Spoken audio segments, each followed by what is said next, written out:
이번 한미 정상회담에서 미국 정부가 보인 태도와 기조는 아시아 정세의 주도권의 변화가 크게 반영된 것으로 볼 수 있으며, 한마디로 일본은 지는 해이고 한국의 약진은 떠오르고 있다는 결과로 볼 수 있습니다. 지난 20세기에 아시아 강국이 일본이라면 21세기는 한국이 신은 강국으로 떠오르고 있다는 것이죠. 그동안 물밑 작업으로 로비 외교를 해왔던 일본은 자신들의 참패를 더 이상 돈으로 막기엔 감당할 수 없을 정도이며 곳곳에서는 문제가 터지고 있는데요. 미국 정부가 중국에 대항해 새로운 국제 질서를 본격적으로 구축하고 있는데 그 중심에 한국을 내세우고 있어서 화제가 되고 있습니다. 바로 반도체와 배터리 분야에서 세계 최고의 기술력을 갖고 있는 한국과 기술 동맹을 추진하겠다는 것입니다. 이로써 중국의 영향력 확대를 효과적으로 억제함은 물론이고 한국의 반도체 기술 원조를 받아 절대 강자 미국의 자리를 유지하겠다는 의지를 보여준 것입니다. 이런 미국과 한국 정부의 행보는 중국뿐만 아니라 일본까지도 궁지에 몰아넣었는데요. 일본은 우리나라에 타격을 주겠답시고 한국의 반도체 원료 수출 규제 조치를 내리고 일본 자생력을 높였다며 자아도취에 빠져 있었습니다. 하지만 이번 미국 바이든 행정부의 선택은 한국의 기술이 높아지는 반면 퇴보하고 있는 일본의 기술력에 대한 심판과도 같습니다. 안 그래도 현재 대만과 영국을 비롯한 세계 각국에서 일본이라는 이름을 믿고 선택했지만 허술한 기술력으로 연일 끊임없는 사고와 잡음으로 신뢰성 하락이라는 결과를 초래한 일본 입장에서 더욱 배가 아픈 것은 바로 한국이 거래 희망 최고 리스트로 떠올라버린 것입니다. 이런 현실을 바로 보지 못한 일본 네티즌은 조 바이든 대통령이 한일 정상에게 다른 태도를 보인 것을 붙들고 입씨름하고 있으니 한심할 정도인데요. 곧 죽어도 한국에게 지고 싶지 않은 일본 네티즌을 또 쏘스라치게 할 소식이 있습니다. 우리가 잠시 잊고 있던 수에즈 운하 사고의 피해국인 이집트에서도 일본에게 치를 떨며 한국과 손을 잡겠다는 움직임이 나타나고 있는 것입니다. 지난 3월 23일부터 29일까지 6일 동안 세계의 주요 무역 항로인 수에즈 운하를 마비시킨 일본은 현재 이집트 정부와 재판 중인데요. 이집트 정부는 에버기브노의 선주에게 1조 원의 손해배상을 청구하였는데 문제는 에버기브노의 선주인 쇼에이 기선과 모 회사 이마바리 조선 모두 수백억 달러의 배상을 떠안을 능력이 없다는 것입니다. 이로 인해 이번 사고는 일본 조선업의 몰락이라는 최악의 시나리오로 이어질 수도 있는 사면초가 상태입니다.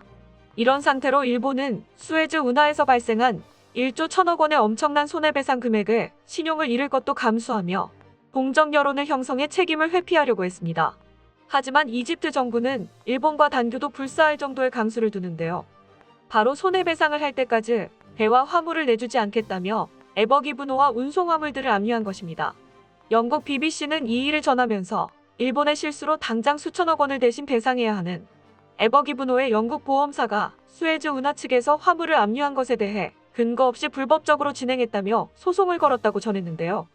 또한 로이터 통신의 보도에 따르면 22일 이집트 이스마일리아 법원에서 열린 항소심에서 쇼에이 기센 측 변호사들은 수에즈 운하 관리청이 나쁜 날씨에도 에버기브노의 수로 진입을 허용한 것이 잘못이라고 오히려 수에즈 운하 측에 책임 있다고 반박했다고 전했습니다.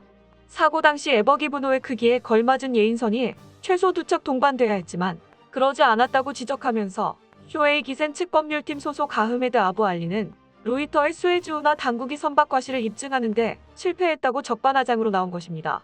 그는 법원에 제출된 선박 기록을 보면 SCA의 수로 안내인과 통제센터 사이에 의견 충돌이 있었다고 강조하며 또 SCA가 에버기브노를 계속 압류하는 것은 법적으로 결함이 있다고 덧붙였습니다. 당시 SCA는 쇼에이 기센 측의 이런 주장에 즉각적으로 대응하지 않았지만 이집트 법원이 재판을 통해 이집트 정부의 화물 선박 압류가 정당하다는 판결을 내림으로써 일본의 주장을 단번에 일축하고 나섰다고 보도했는데요. 일본 기업이 사고 책임을 날씨 탓으로 돌리고 피해자 수에즈 운하 측을 가해자로 몰아세우는 등의 수법은 우리야 많이 당해서 익숙하지만 세계에는 그렇지 않죠. 당시 야후재팬 메인에서 수에즈 길막 사건은 찾아볼 수 없었는데요. 수에즈 운하 키워드로 검색해 엮여나오는 외신은 블룸버그 기사 딱 하나일 정도입니다. 이렇게 눈과 귀를 막는 방법은 일본 내에서만 통하는 것인데 이집트 법정에서 시도하다 이집트 당국을 극심하게 자극했습니다. 또한 2013년에는 태풍의 반토막 난 일본 해운사 미스의 OSK 라인의 8000TEU급 컨테이너선이 화물을 싣고 항해 중 두동강이 난 사고가 있었죠. 2020년 일본 3대 해운회사 쇼센미스의 용선 화물선인 와카시오호가 모리셔스 해안에 좌초한 것을 수수방관 방치에 욕을 먹었던 사건도 많은 사람들이 기억하고 있는 사건 중 하나입니다. 천혜의 산호초와 블루라군으로 천국의 섬이라 불리며 신혼여행지로 관광 사업으로 먹고 사는 모리셔스 자연 생태계가 원상태로 회복하는데 수십 년이 걸리게 만들어 놓았죠. 놀라운 사실은 수에즈 운하 길막까지 기술의 일본 삼관왕이라는 일본의 사건 사고는 일본 포털의 메인에 뜨지 않았다고 합니다. 이뿐만이 아니라 아시아 가스선을 운용하는 일본 선주들조차 자국 조선 사양 발주를 지향하고 한국 조선사를 선택하며 내수 시장까지 이뤄가던 일본은 기술뿐 아니라 대처까지 최악인 모습을 보여주었습니다.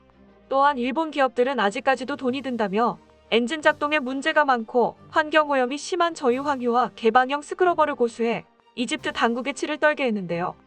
반면 한국 기업들은 세계 해양 환경을 생각해 석유연료나 저유황유 대신 최신 기술이 접목된 LNG 추진선을 운용하며 이에 적극 협조하고 있습니다.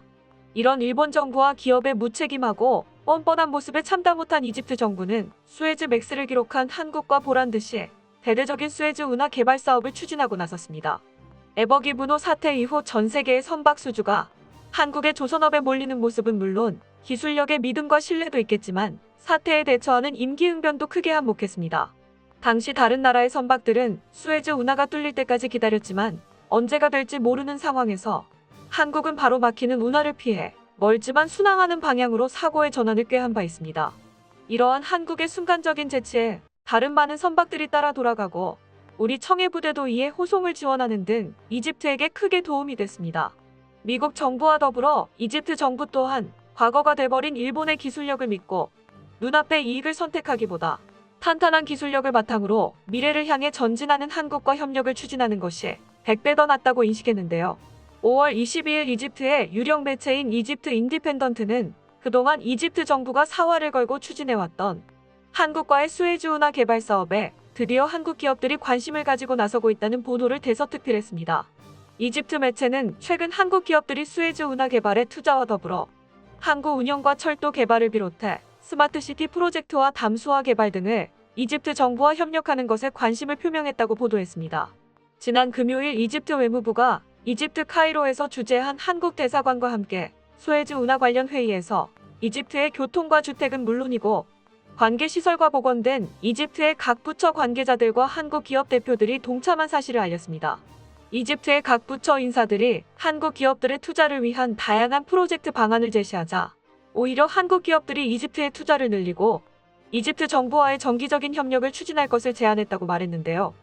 이런 한국 기업의 호의적인 반응을 이집트 매체가 앞다퉈 한국은 믿음이 간다라고 대대적으로 보도하였습니다.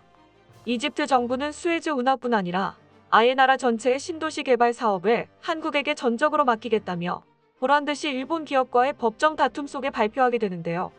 이런 이집트의 행보는 더더욱 일본의 뻔뻔함에 공감대를 형성하며 한없이 초라해지는 일본과 그에 대조되는 한국의 위상을 보여주고 있습니다.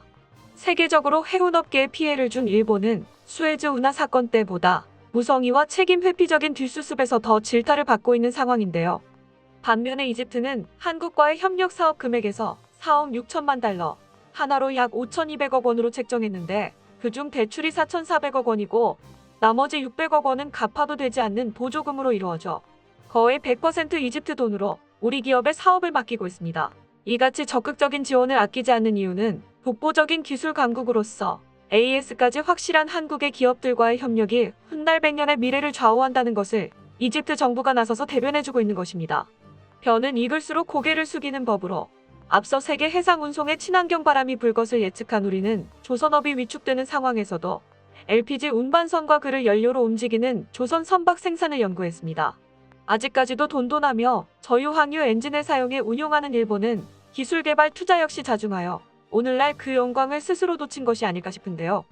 기술력은 쇠퇴하는 것이라지만 대상금을 못내 압류된 에버기 분호를 가져가려고 뜬금없는 날씨 탓을 하고 이집트 탓을 하는 일본의 뻔뻔함은 그 누구도 옹호해주진 못할 듯합니다. 한 번 했다 하면 제대로 하는 한국이 이집트의 관심을 사로잡은 가운데 한국 기업들이 가져올 이집트의 미래에 세계인들의 기대가 집중되고 있습니다. 끝까지 시청해주셔서 감사합니다. 도움이 되셨다면 좋아요를, 다른 이야기도 궁금하시면 구독을 눌러주세요.